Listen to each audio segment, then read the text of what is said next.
Hi everyone, welcome, 8th grade parents. This is Dr. Hughes. I am just going to go through briefly the overview of our scheduling process, something you're going to become familiar with very shortly. You received a letter today, and that letter basically outlines what the process is, but I figured it's also important to kind of talk directly to you. Our goal whenever we look at scheduling is to make sure we're handing kids off in a strong way to the high school. Our job for the past 9 years was to really prepare your kids to be successful at the high school and to transition well. And I do believe that my teachers and our faculty work really hard to do just that. For all students, the process looks like the following. The high school provides us a number of resources that we're sharing with you in that letter today. Um, they include the recommended criteria for placement and on what level, CP, CPE, and honors. CP stands for college prep.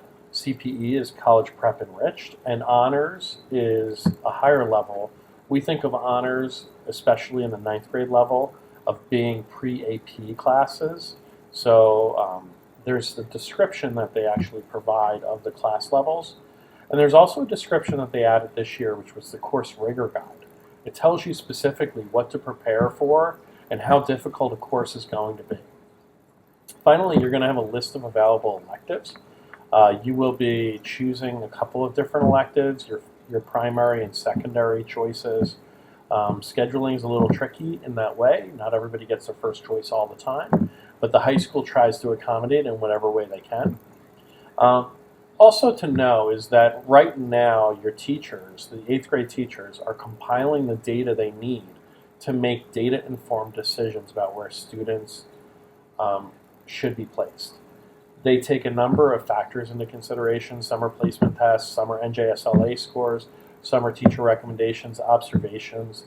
I like the fact that our teachers know your kids so well, and that's why they're the ones that actually make the placement recommendations. Placement recommendations come from our staff, and they're reviewed by our administrative team before they even go out to parents. So my expectation is that we use the data to place students in the place where we know they are statistically most likely to meet success. Now, can students challenge themselves more, and may they not do as well academically in a grade level? Of course they can. Some of that is going to be the conversation that you have in your scheduling meetings, and we're going to work with you through that process. Speaking of which, schedule meetings are on February 10th to the 14th.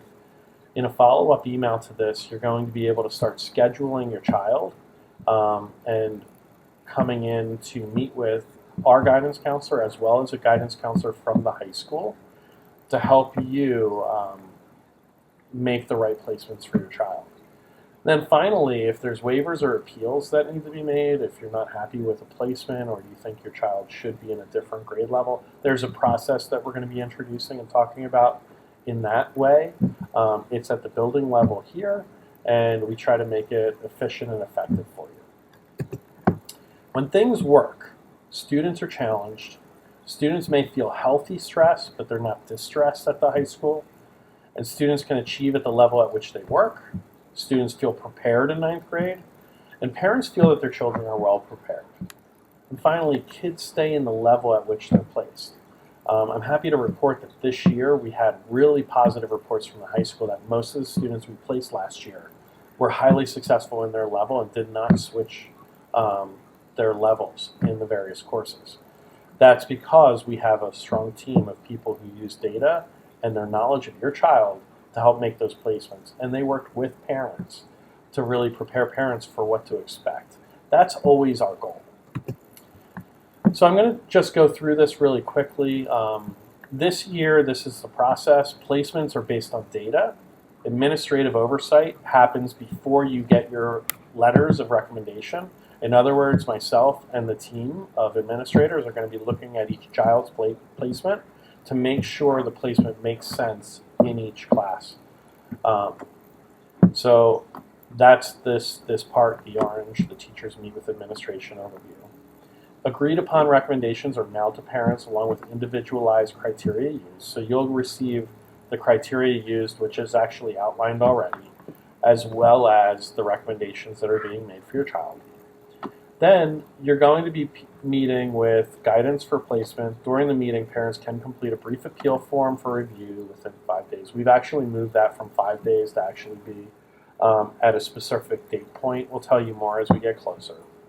And then if there are appeals, we actually review them as a committee and we advise parents um, how it goes. It works pretty well. Uh, that's pretty much it. That's the overview. If you have questions or concerns, please call Ms. Schmaler first, or the teachers themselves, or you could reach out to me at any time. Thank you very much and have a wonderful day.